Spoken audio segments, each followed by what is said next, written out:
آج کی زندگی کے اندر صرف وہی لوگ سیدھے راستے کے اوپر اور صحیح طریقے کے اوپر ہو سکتے ہیں جو اس سنت رسول صلی اللہ علیہ وآلہ وسلم کو حجت بھی مانے، شریعت بھی مانے، دین بھی مانے. اور اس وجہ سے آپ کے سامنے گزشتہ خطبات میں بہت سی باتیں رکھی اور بات یہاں تک پہنچی تھی کہ صحابہ رسول اللہ صلی اللہ علیہ وسلم کی حدیث کے ساتھ، رسول اللہ صلی اللہ علیہ وسلم کی سنت کے ساتھ کیسے پیار کیا کرتے تھے، حتیٰ کہ جو انداز و اطوار رسول اللہ صلی اللہ علیہ وسلم بیان میں حدیث کو بیان کرتے وقت اپناتے تھے، وہی انداز صحابہ امت تک پہنچا کے گئے.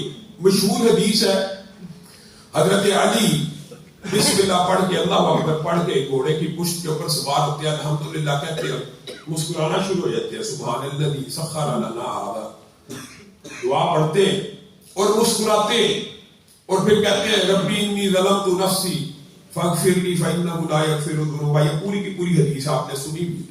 سفر کی دعا بھی پڑھتے ہیں، اپنے لیے مغفرت کی دعا بھی پڑھتے ہیں، بسم اللہ بھی کہتے ہیں، الحمدللہ بھی کہتے ہیں، 3 مرتبہ اللہ اکبر بھی کہتے ہیں. یہ صحابہ حضرت علی کے اس انداز کو دیکھ لیں. بالعموم مجھے اور آپ کو ایسے ہی معلوم ہوتا ہے نا کہ سبحان الذی سخر لنا ھذا، یہی دعا ہے صرف سفر کی اور یہی پڑھنی.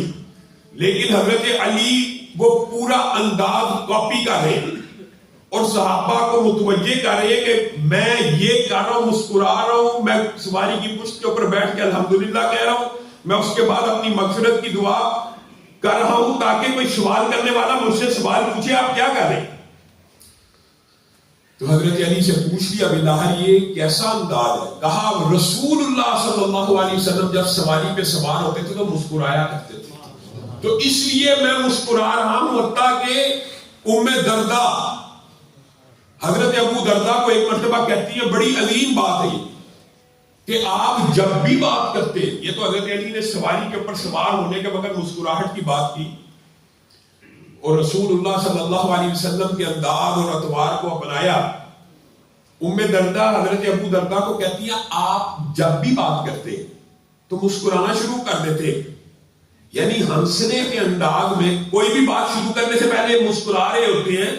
آپ ایسے نہ کیا کیجیے، یہ وقار کے خلاف بات ہے کہ جب بھی بات کرتے ہیں تو چہرے کے اوپر مسکراہٹ ہوتی ہے. لوگ کہیں گے احمق ہے، لوگ کہیں گے کہ بیوقوف ہے، جب بھی بات کرنا چاہتا ہے. کہا ام دردہ خاموش ہو جاؤ، میں لوگوں کی ان باتوں کی وجہ سے رسول اللہ کی سنت کو نہیں چھوڑ سکتا. رسول اللہ جب بھی بات کیا کرتے تھے، جب بھی بات کیا کرتے تھے، میں نے مشاہدہ کیا، یہ حضرت ابو دردہ کا مشاہدہ، میں نے مشاہدہ کیا، جب بھی بات کیا کرتے تھے تو آپ مسکرایا کرتے تھے. اور یہ رسول اللہ صلی اللہ علیہ وسلم کی اخلاق عالیہ اور سنت کا طریقہ یہی تھا کہ رسول اللہ صلی اللہ علیہ وسلم جاننے والے کو تو مسکرا کے دیکھنا، جاننے والے کو میں آپ کا چہرے سے واقف ہوں، آپ میرے واقف ہیں، ہم ایک دوسرے کو مسکرا کے دیکھ لیں، یہ بھی سنت ہے اور یہ بھی باعث ثواب ہے اور یہ بھی باعث اجر ہے. لیکن اصل بات تو یہ ہے جس کو بندہ جانتا ہی نہ ہو، جس کی پہچان ہی نہ ہو. آج کل معاشرے کے اندر جس کو آپ نہیں جانتے اس کو آپ ڈھونڈنا شروع کر دیتے اور اس کے بارے میں تجسس اور سسپینس اور ہرکارے اڑائے جاتے ہیں، دیکھو یار یہ کون. اور رسول اللہ کی سنت حضرت ابو دردہ کہتے ہیں اور ام دردہ اصل میں یہ بات بیان کر رہی ہے کہ آپ بغیر سوچے سمجھے جس سے بھی مخاطب ہونے لگتے ہیں پہلے ہنستے اور مسکراتے ہیں اور بے تکلفی کا ایک انداز اپناتے ہیں، تو لوگ یہ نہ کہیں یہ احمق تو نہیں ہے وہاں. تو انہوں نے کہا رسول اللہ صلی اللہ علیہ وسلم مسکرایا کرتے تھے، تو مجھے اور آپ کو بھی اس سنت کے اوپر جو یہ مردہ سنتیں ہیں ان کے اوپر بھی عمل کرنا چاہیے. کوئی واقف ہے اس کو مسکرا کے دیکھنا، یہ بھی باعث اجر و ثواب ہے. لیکن کوئی غیر واقف ہے اس سے سلام لیتے وقت بھی مسکراہٹ، اس سے سلام لیتے ہوئے بھی اپنے چہرے کے اوپر وہ تاثرات ہونے چاہیے. ہمارے یہاں معاشرے میں اللہ معاف کرے تکلفات ایسے ہیں کہ 1 مرتبہ 2 مرتبہ 3 مرتبہ ملنے تک تو انسان کی فرینکنس ہی پیدا نہیں ہوتی اور انسان گھبراتے رہتے ہیں. حتیٰ کہ بعض لوگ میرے بارے میں مطلب آپ کو ہم نے ٹی وی پہ دیکھا، ہم سب سمجھتے تھے آپ بڑے سخت مزاج ہیں سلام لے کے. جب آپ اگلے کو ویلکمنگ مسکراہٹ کے ساتھ پیش آئیں گے تو وہ آپ کے ساتھ گھل مل جائے گا. پہلی نشست کے اندر جو وہ معافی ضمیر کہنا چاہتا ہے وہ کہہ اٹھے گا. رسول اللہ صلی اللہ علیہ وسلم کی حدیث کو بیان کرتے وقت صحابہ جس چیز کا انتظام کرتے تھے، حضرت علی کا واقعہ آپ نے سن لیا، حضرت عثمان کا بھی بعید اسی طرح واقعہ ہے. حضرت عثمان وضو کر رہے اور وضو کرتے ہوئے مسکرا رہے، کلی کرتے ہیں، مسکراتے ہیں، ناک میں، منہ میں، اور سارا پاؤں دھونے تک جب فارغ ہو جاتے ہیں تو اچھی طرح مسکراتے ہیں، اور ان کی مسکراہٹ میں کچھ مبالغہ بھی ہوتا ہے۔ ایک ہوتا ہے صرف زیر لب مسکرا دینا، ایک اس طرح مسکرانا کہ دانت بھی نظر آئے۔ تو حضرت عثمان نے یہ کام عمدن کیا، جیسے حضرت علی متوجہ کر رہے ہیں اسی طرح حضرت عثمان بھی متوجہ کر رہے ہیں۔ تو کہا مجھ سے پوچھتے نہیں ہو میں کیوں مسکرا رہا ہوں؟ کہا بتا دیجئے۔ کہا رسول اللہ صلی اللہ علیہ وسلم نے وضو کیا تھا اور اس طرح مسکرائے تھے، ہم ان کو دیکھ رہے تھے، تو رسول اللہ صلی اللہ علیہ وسلم نے ہم سے مخاطب ہو کے یہ کہا تھا مجھ سے پوچھتے نہیں ہو کہ میں کیوں مسکرا رہا ہوں۔ حضرت عثمان اس سنت کو بھی دہرا رہے کہ جو رسول اللہ نے کہا میں بھی وہ کہوں، تو پھر ہم نے رسول اللہ صلی اللہ علیہ وسلم سے پوچھ لیا کہ اللہ کے رسول آپ کیوں مسکرا رہے؟ یہ اجلال، یہ تبلیغ، یہ انداز، یہ اتوار، یہ صحابہ کا سنت رسول سے پیار۔ میں نے اور آپ نے وضو کرتے ہوئے کب کسی کو یہ تبلیغ کی ہے؟ کب کی ہے؟ مدتیں بیت گئی ہیں، 40 برس ہو گئے، کسی کو 30 برس، 20 برس، 70 برس کی عمر ہو گئی ہے۔ کیا ہم نے ایک بھی وضو ایسا کیا ہے کہ ہم اس میں مبالغے سے مسکرائے ہو اور ساتھ والا بندہ بالآخر متجسس ہو کے پوچھ ہی لے کہ وہ مسکرا رہے، یا بندہ خود کسی کو مخاطب کر کے کیوں مسکرا رہا ہوں؟ کیا ایک دفعہ بھی ایسا انداز اپنایا؟ حضرت عثمان نے انداز اپنایا، کہا رسول اللہ صلی اللہ علیہ وسلم نے مسکرائے اور پوچھا کہ مجھ سے پوچھتے نہیں میں کیوں مسکرا رہا ہوں، رسول اللہ سے پوچھا تو رسول اللہ نے وہ عظیم حدیث بتلائی۔ یہ سنت پہ چلنے کا فائدہ، یہ سنت نبوی کو اختیار کرنے کا فائدہ، حدیث کا ابلاغ آگے سے آگے ہوتا جا رہا ہے۔ رسول اللہ صلی اللہ علیہ وسلم کی وہ جو حدیث آپ کو پتہ ہے سب کو، کہ جب انسان وضو کرتا ہے تو اس کے گناہ، جب ہاتھ دھوتا ہے ہاتھ کے گناہ معاف، کلی کرتا ہے منہ کے، ہونٹ کے، زبان کے ہر گناہ معاف، چہرہ دھوتا ہے آنکھ کے، چہرے کے، کانوں کے سارے گناہ معاف، یہاں تک کہ پاؤں دھوتا ہے تو سر سے لے کے پاؤں کے ناخن تک انسان کے جتنے گناہ ہوتے ہیں سب معاف ہو جاتے ہیں۔ رسول اللہ صلی اللہ علیہ وسلم مسکرا اس لیے رہے ہیں تمہارا رب اتنا رحمان ہے، اتنا رحیم ہے کہ ایک اس وضو سے سارے گناہوں کو معاف کر دے۔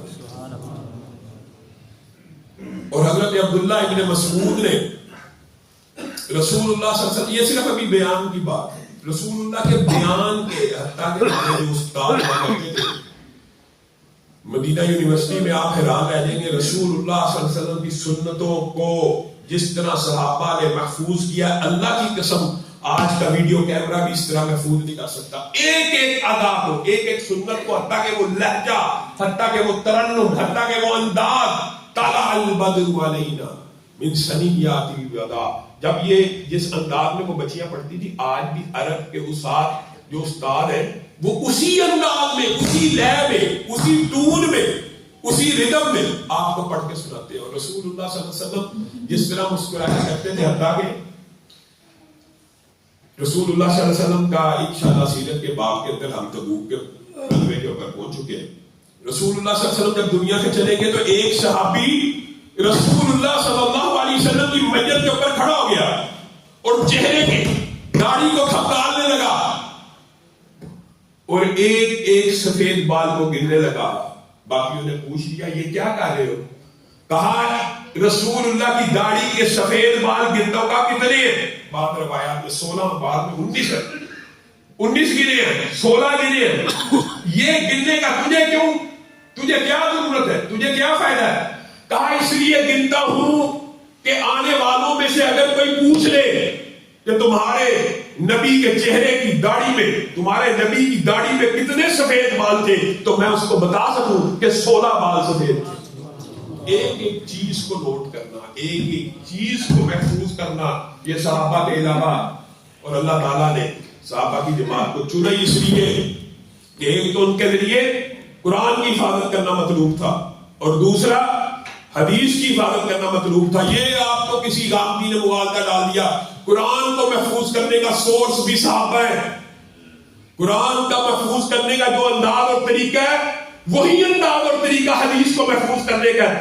دونوں میں رتی برابر فرق نہیں ہے۔ یہ قرآن پاک بھی، قرآن پاک کو ماننا بھی محتاج ہے حدیث رسول صلی اللہ علیہ وسلم کا. اگر حدیث ہی محفوظ نہیں ہے تو قرآن کیسے محفوظ ہو سکتا ہے؟ اور یہ طویل باب ہے، اس کے بہت سے دلائل آپ کے سامنے رکھے ہیں، پھر بات اس طرف نکل جائے گی. حضرت اس کو دوبارہ پین کرے گا. حضرت عبداللہ ابن مسعود بھی رسول اللہ صلی اللہ علیہ وسلم کی حدیث کو بیان کرتے ہوئے کہتے ہیں کہ رسول، یہ حدیث آپ سب نے سنی ہے طویل ہے، حدیث کو بیان کرنا بھی سنت ہے، اور اللہ تعالیٰ اس کے چہرے کو تر و تازہ رکھے، جو حدیث کو یاد بھی کرتا ہے، بلاغ بھی کرتا ہے، سنتا بھی ہے، سناتا بھی ہے.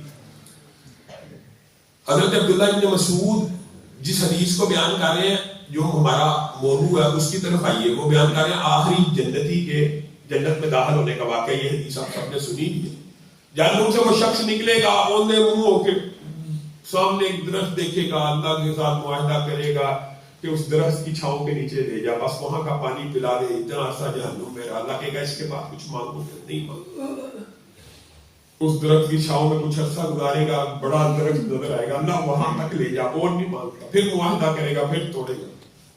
تیسرے درخت کے چھاؤں کا مطالبہ کرے گا، اور وہ درخت بالکل جنت کے دروازے کے پاس ہوتا. اللہ کہے گا بار بار معاہدہ توڑتا ہے، جہنم سے نکال دیا ہے گناہ گار انسان. آخری جہنمی کتنا گناہ گار ہو، ابھی بھی بعد میں اللہ طلب کرتا جاتا ہے کہ اللہ بس یہ جو درخت ہے نا، اس کے نیچے لے جا، اس کا پانی پلا دے، اس کے چشمے سے سیراب کر دے، مزید کچھ نہیں مانگوں گا. پھر معاہدہ کیا.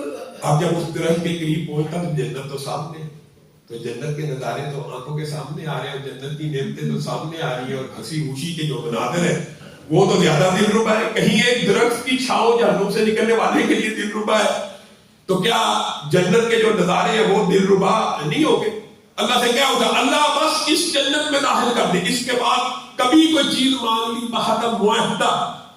تو اس وقت عبداللہ ابن مسعود بیان کرتے ہیں رسول اللہ صلی اللہ علیہ وسلم میں یہ حدیث بیان کر رہے ہیں، تو اس وقت اللہ اچانک اس بندے کو کہے گا اے میرے بندے، تجھے جہنم سے تو آزاد کر دیا، یہ بتا اگر تجھے دنیا سے دگنا عطا کر دوں جنت میں جگہ اس دنیا سے تو ہو جائے گا؟ تو وہ بندہ کہے گا اللہ تو میرا رب ہے، میں تیرا بندہ ہوں، اب میں اتنا بھی نہیں ہوں کہ میرے پر اتنے احسانات ہو جائیں. تو اللہ کہے گا صرف 2 گنا نہیں، زمین و آسمان کے مابین جتنی جگہ ہے اس سے 10 گنا زیادہ تجھ اکیلے کی جنت ہے. تو وہ بندہ کہے گا آگے سے اللہ گناہ گار تو ہوں، ظالم تو ہوں، نادان تو ہوں، بے وقوف تو ہوں، لیکن اے اللہ مجھ سے مذاق تو نہ کیجیے.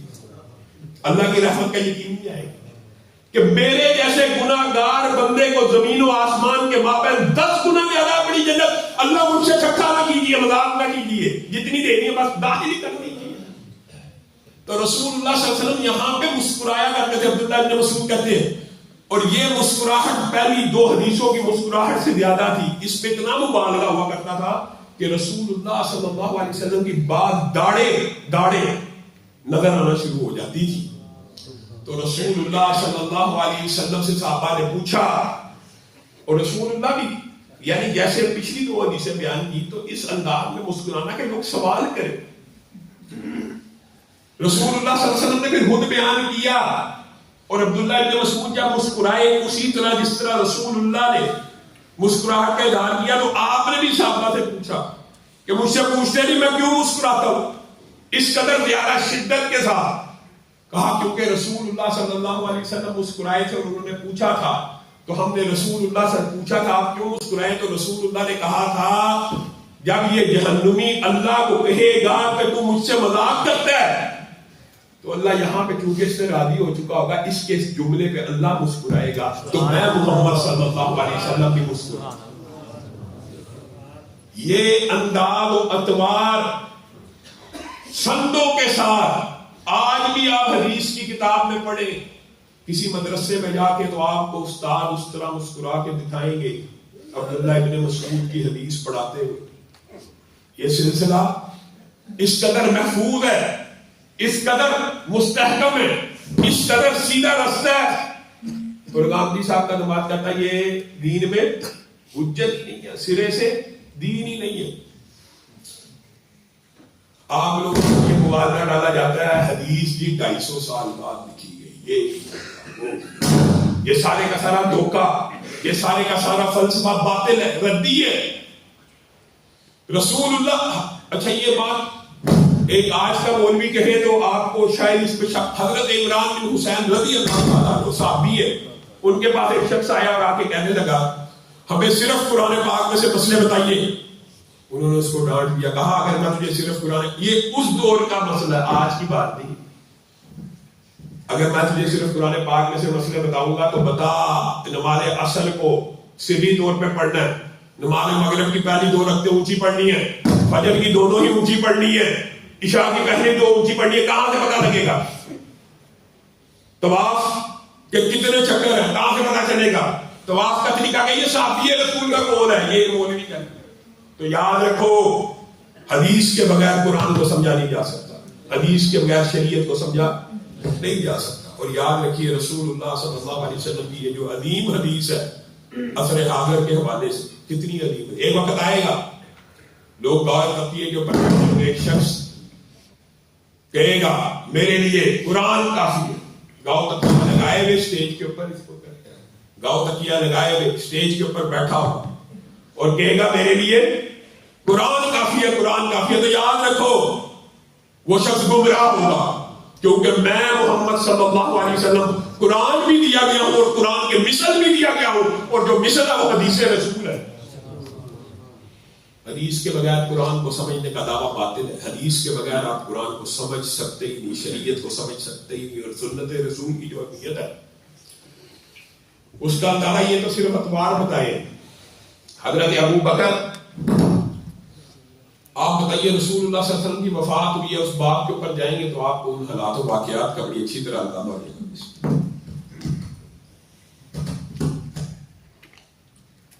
مرتدین ہیں، مانعین زکات ہیں، مدینہ پہ حملے کا خطرہ ہے، مشکلات ہیں، پریشانی ہیں.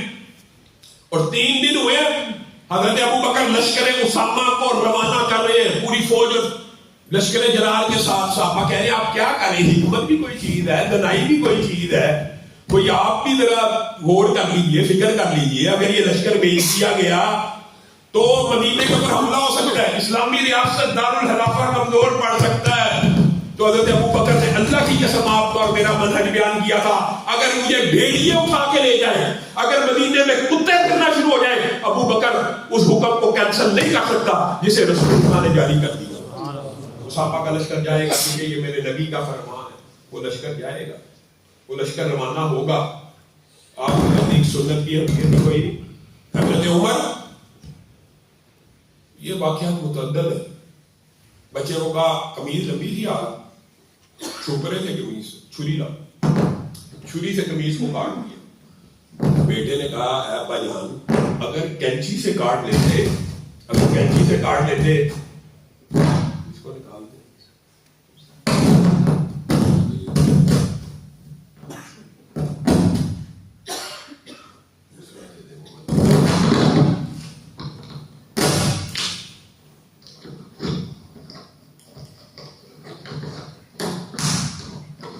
اگر کینچی سے کاٹ لیتے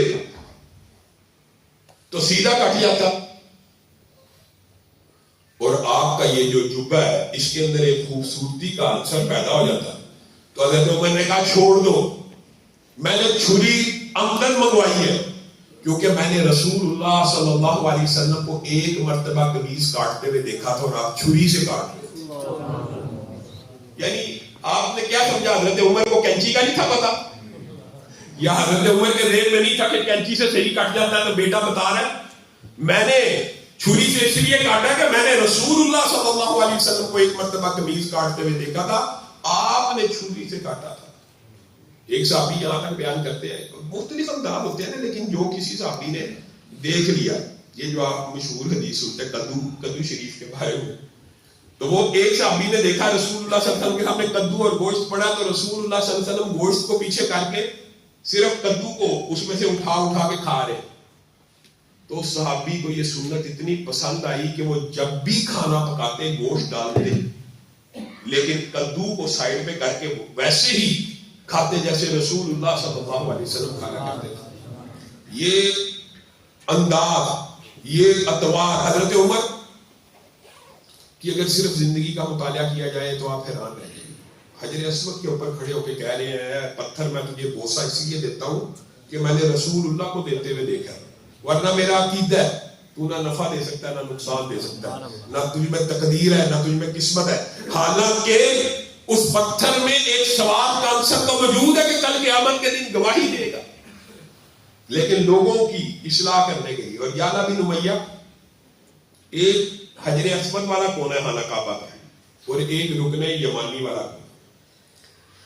رکن یمانی کے اوپر حجر اسود کے اوپر آج کل بھی رش ہوتا ہے، تو لوگ یہی حرکت کرتے ہیں. دیکھیں جو حرکت اس دور میں یعلا بن امیہ سے سرزد ہوئی. جو رکن یمانی ہے اس کا حکم ہے مس کرنے کا، چھونے کا.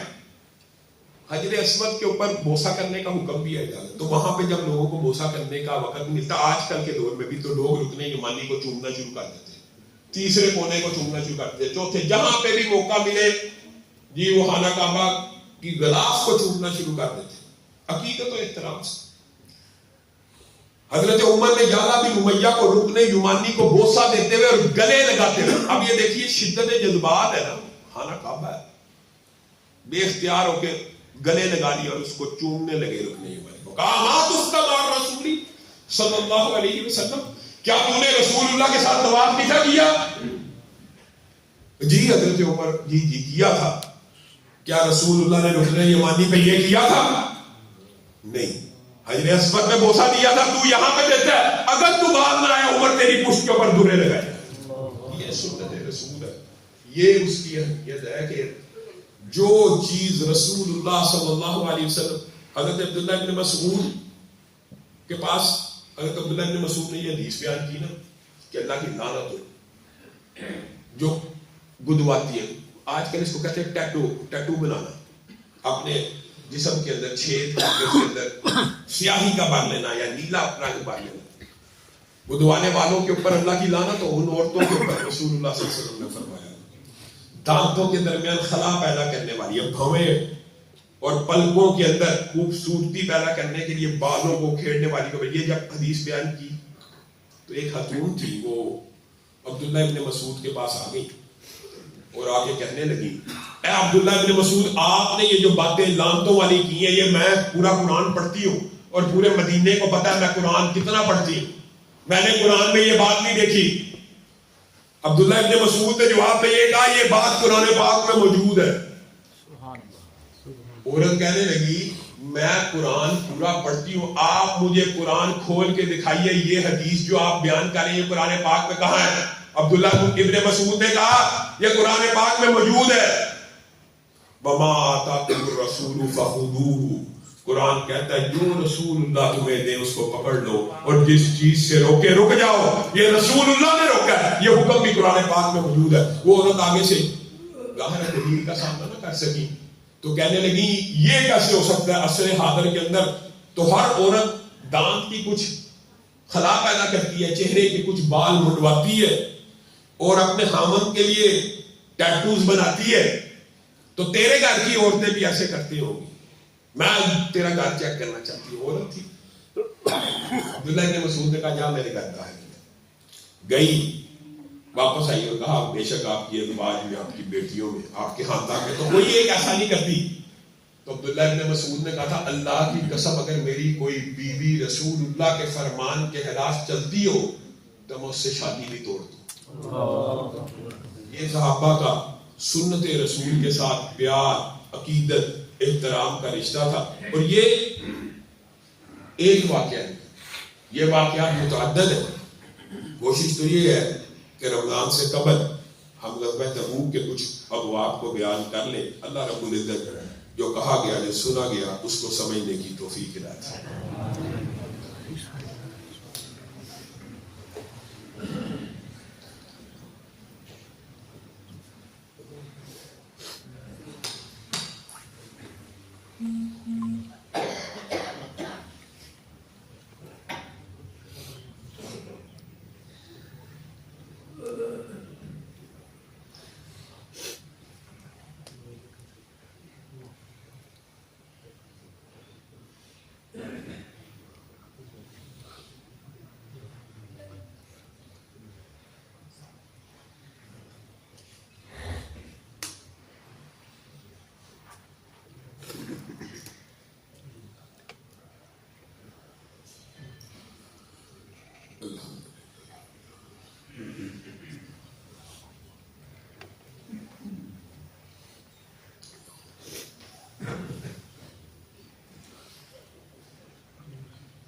إن الحمد لله نحمده ونستعينه ونستغفره ونؤمن به ونتوكل عليه ونعوذ بالله من شرور أنفسنا ومن سيئات أعمالنا من يهده الله فلا مضل له ومن يضلل فلا هادي له وأشهد أن لا إله إلا الله وأشهد أن محمدا عبده ورسوله أما بعد فإن خير الحديث كتاب الله وخير الهدي هدي محمد صلى الله عليه وسلم وشر الأمور محدثاتها وكل محدثة بدعة وكل بدعة ضلالة وكل ضلالة في النار.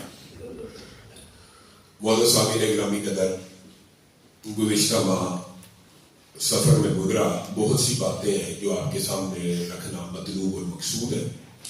کوشش یہ کریں گے کہ زیادہ سے زیادہ باتوں کا احاطہ ہو سکے.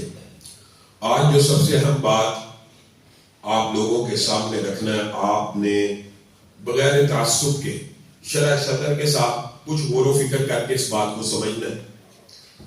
اللہ کا بہت بڑا شکر ہے اور اللہ کا بہت بڑا احسان ہے کہ غزہ کے اندر، فلسطین کے اندر جنگ بندی اور سیز فائر کا معاہدہ طے پا گیا. اللہ کا شکر ہے.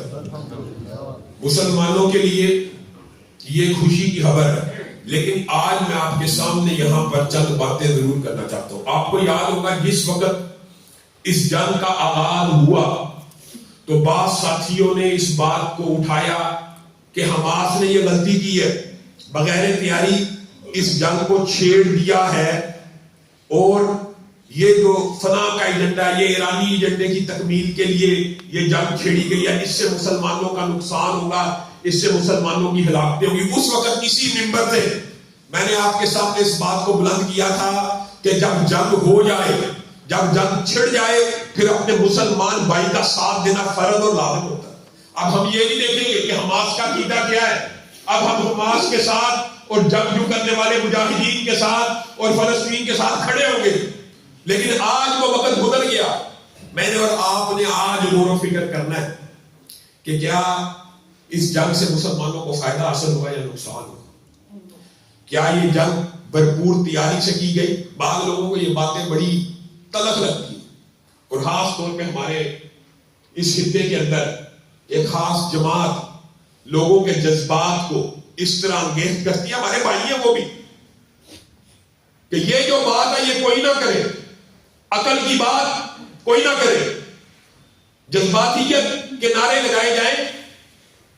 اس حملے کا کیا فائدہ ہوا، کتنے بلین اور ٹریلین ڈالر کا فلسطینیوں کا نقصان ہوا، آج یہ بات کی جا سکتی ہے، اس وقت ہم نے نہیں کی.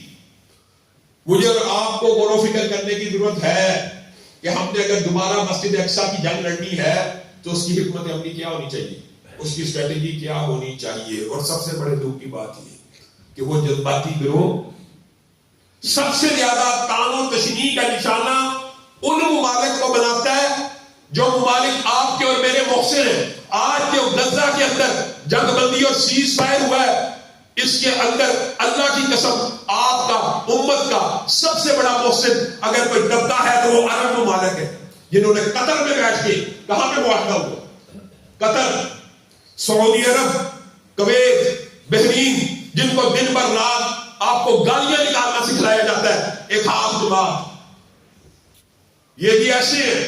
ڈاکٹر اسرار کی تقریریں کہ ویل للعرب پوری اس جنگ کے اندر آپ نے سنی ہے. وہ سارا پراپوگنڈا، وہ سارے جھوٹ کا فلسفہ قطر کے مذاکرات کے اندر اور سعودی عرب کی فلسطین کی حمایت کے اندر، کویت کی، بحرین کی حمایت میں وہ زمین بوس ہو گیا. بتائیے کس نے جنگ بندی کا معاہدہ کروایا؟ کون سا ملک ہے جو شام کے اندر اسلامی حکومت آئی ہے تو اپنے ملک کے اندر 28 ممالک کے وزراء خارجہ کو بلا کر ان کو بریفنگ دے رہا ہے کہ شام کی تعمیریں نو ہونی چاہیے. وہی ممالک جو آپ لوگوں کے محسن ہیں, آپ کو یہ سمجھایا جاتا ہے آپ کے دشمن ہیں, اور جو حقیقی دشمن ہے, جو آپ کے ملک کے اندر مزائل حملہ بھی کر دیتے ہیں, پوری جنگ کے اندر ایک پٹاخہ بھی فلسطین کے اوپر نہیں چلا سکتا, وہ ایران آپ کا محسن ہے. آپ کو یہ پڑھایا جاتا ہے. اس پوری جنگ کے اندر آپ نے عرب ممالک کے کردار کا بھی جائزہ لینا اور ایران کے کردار کا بھی جائزہ لینا. آپ کو پتہ لگ جائے گا کہ آپ کے ساتھ مخلص یو اے ای ہے, سعودی عرب ہے, قطر ہے, بحرین ہے, کویت ہے یا ایران ہے. اللہ کی قسم کوئی شعور بندہ ہو, آج تو سیز فائر ہو گیا ہے, آج وہ تجزیہ کر سکتا ہے کہ یہ جو جنگ چھڑی گئی تھی اس کا مسلمانوں نے کتنی بھاری قیمت. لیکن میں پھر بھی اس چیز کا قائل ہوں. پہلے دن جب ہم نے بیت المقدس کے امام کے بیٹے کو بھی یہاں پہ بلایا تھا, آپ سے بھی کہا تھا ان کے ساتھ تعاون ہونا چاہیے. کیوں نہیں ہونا چاہیے؟ جب جنگ ہو جائے تو تعاون ہونا چاہیے. لیکن آج آپ اگر فلسطین کی تعمیر نو کی اور غزہ کی تعمیر نو کی بات کرتے ہیں تو آپ کو ٹریلین آف ڈالر کی ضرورت ہے. انشاءاللہ جمعیت اہل حدیث پاکستان, آپ اور میں بھی, پوری مسلمان امت حصہ بقدر جثہ اس کی تعمیر نو میں ڈالے گی انشاءاللہ. ہم نے بھی فنڈ قائم کیا انشاءاللہ 50 لاکھ کے ساتھ اس کی ابتدا کر کے ہم بھی بھیجیں گے اس کی تعمیر نو کے لیے. لیکن آپ اپنے نظریات کو بھی درست کریں, آپ اپنی سوچ اور فکر کو بھی درست کریں کہ ہمہ وقت جذباتیت اور نعرے بازی اور اس طرح کی, میں کسی ملک کے خلاف نہیں ہوں, لیکن کسی ملک کی حکمت عملی اور پالیسی تو واضح ہے کہ پاکستان کے ساتھ تھوڑی سی رفت ہوتی ہے, ایران مزائل حملے کر دیتے ہیں, اسماعیل ہانیہ شہید ہو گئے اور انتقام کی آواز لڑائی گئی اور حملے کے نعرے لگائے گئے اور 100 راکٹ 300 کلومیٹر فی گھنٹہ کی رفتار سے چھوڑے گئے جو وہاں جانے سے پہلے ہی بجھ گئے, پھلجھڑیاں اور پٹاخے چلائے گئے. آپ کے جذبات سے کھیلا گیا, آپ کے جذبات کو گیٹ کیا گیا, اور آپ کو ان ممالک کے خلاف کیا جاتا ہے جو بیچارے سیز فائر کر کے, جو مسلمان امت کے محسن ہیں, اور پاکستان بھی امت مسلمہ کا محسن بن سکتا ہے. اور حقیقت میں پاکستان کے پاس فوجی طاقت اور اسلحے کی طاقت دیگر اسلامی ممالک سے زیادہ ہے, یہ ایک حقیقت ہے. تو سب سے بڑا محسن اور سب سے زیادہ رہنما کردار کو اگر کوئی ادا کر سکتا ہے تو وہ جنرل آصف منیر صاحب. آگے بڑھے, امت مسلمہ کے اوپر احسان مندی کا معاملہ کرے. اللہ کی قسم ایک ایسے حکمران کی ضرورت ہے جو آگے بڑھے, کمان سنبھالے, جرأت مندانہ کوئی فیصلے کرے, کھڑا ہو, مسلمان امت کے لیے احسان کا جذبہ رکھتا ہو. پوری پاکستانی قوم, میں آج بھی دعوے سے کہتا ہوں, آصف منیر ہی کھڑا ہو جائے, پوری پاکستانی قوم اس کے ساتھ کھڑی ہو جائے. لیکن کھڑا ہونا پڑے گا, یہ نہیں. میں پھر بھی پاکستان کے اس کردار کو بھی سراہنا چاہتا ہوں. حقیقت بات یہ ہے, جنہوں نے عالمی میڈیا کے اوپر اس جنگ کے اندر نظر رکھی ہے تو صرف آپ کو 5 سے 7 ممالک ایسے نظر آئیں گے, 5 7 10 بس اسلامی ممالک میں سے بھی, جنہوں نے فرنٹ فٹ کے اوپر آ کے ان حملوں کی مذمت کی, فلسطینی کاز کے ساتھ کھڑے ہوئے. ان میں چلو بیانوں کی حد تک ہی صحیح, پہلے تو ہم یہ گلا کرتے تھے کہ یار کوئی بیان ہی دے دو, لیکن اللہ کے فضل و کرم سے اس جنگ کے اندر پاکستان نے چلو بیانوں کی حد تک اپنے بھرپور کردار کو ادا کیا, اور ان ممالک کی فہرست میں شامل ہے جنہوں نے فلسطینی کاز کے ساتھ پوری طرح سیسا پلائی دیوار کی طرح کم از کم کھڑے ہونے کا حق ادا کیا. اور وہ کہاں ہیں جن کے بارے میں یہ جو ہمارے جماعت اسلامی والے بھائی ہیں, فلاں جی خلیفہ, فلاں جی ایران جی ایسا جی, فلاں جی ترکی جی ایسا, کہاں ہے وہ ممالک؟ ان کا کیا کردار رہا اس جنگ کے اندر, اور انہوں نے کیا کردار ادا کیا, اس بارے کے اوپر غور و فکر کرنے کی. دوسری بات, شام کے اندر مسلمانوں کی حکومت قائم ہو چکی ہے. اللہ کے فضل و کرم سے جہاں پہ حضرت عیسیٰ کا نزول ہونا ہے وہ علاقہ دوبارہ اہل سنت کے پاس واپس آ چکا ہے. یہ خوشی کی خبر ہے. شام کے اندر جو کچھ بھی ہو رہا ہے پاکستان کے مسلمانوں کو اس کی بھی حمایت کرنی چاہیے. اور یہ جو پراپوگنڈا راستی میڈیا کا, ایرانی میڈیا کا, جانے سے پہلے بھی یہ بات جزوی طور پہ آپ کے سامنے رکھ کے گیا تھا کہ یہ باپ بیٹے کا جو وہاں پہ کردار رہا ہے شام میں ظلم کا, اور اس ظلم کو انسانیت بنا کے پیش کرنا ہمارے معاشرے میں. اور مجھے تو یہ دکھ ہوتا ہمارے ملک کے اندر پیچھے سے کیسے کیسے صالح رونما ہوئے پارا چنار اور پورم ایجنسی کے اندر, کہیں پہ فلسطین کے لیے کوئی عمل نہیں اور کہیں پہ پارا چنار اور پورم کے اندر ایرانی اسلحہ برآمد ہو رہا ہے. یہ افسوس اور دکھ کی بات ہے. ان باتوں کو سوچ کے آپ ہوش کا نام نہیں لیتے کہ آپ کا دشمن کون ہے, آپ کا محب کون ہے, آپ کا محسن کون ہے. سعودی عرب کو, کویت کو, یو اے ای کو, قطر کو آپ کے سامنے امریکی ایجنٹ بنا کے پیش کیا جاتا ہے, اور جو ہے ان کو محسن امت بنا کے پیش کیا جاتا ہے. آپ آنکھیں کھول لیجئے, حقائق کے اوپر نظر رکھیے.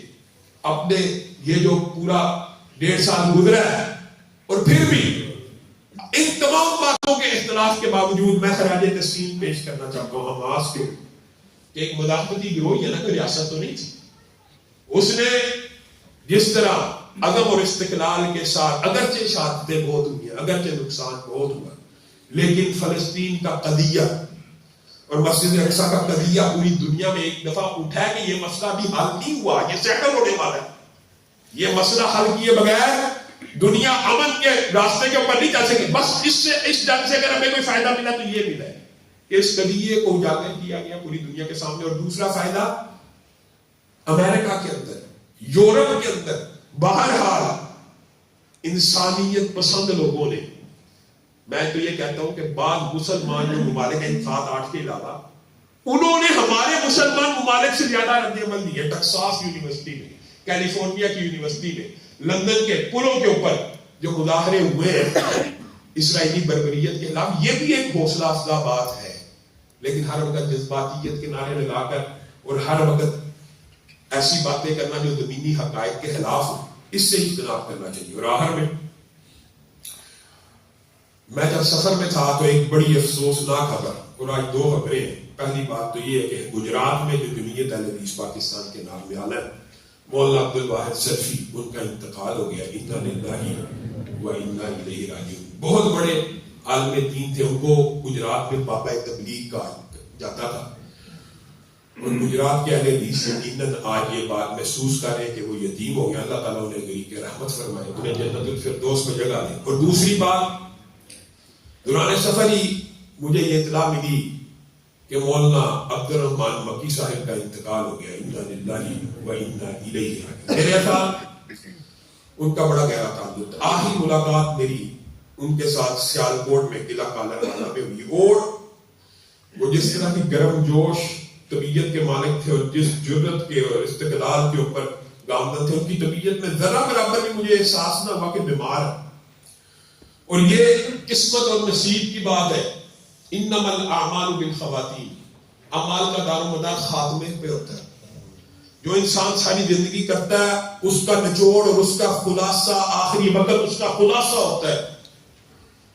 اور آخری وقت آیا تو اتنا عظیم آیا, میں کہتا ہوں شاید انسانوں میں سے چند لوگوں کو اللہ تعالیٰ یہ موقع دے, میسر آئے کہ وہ اس دنیا کا کوئی بات اس دنیا میں بتلا کے چلے جائیں.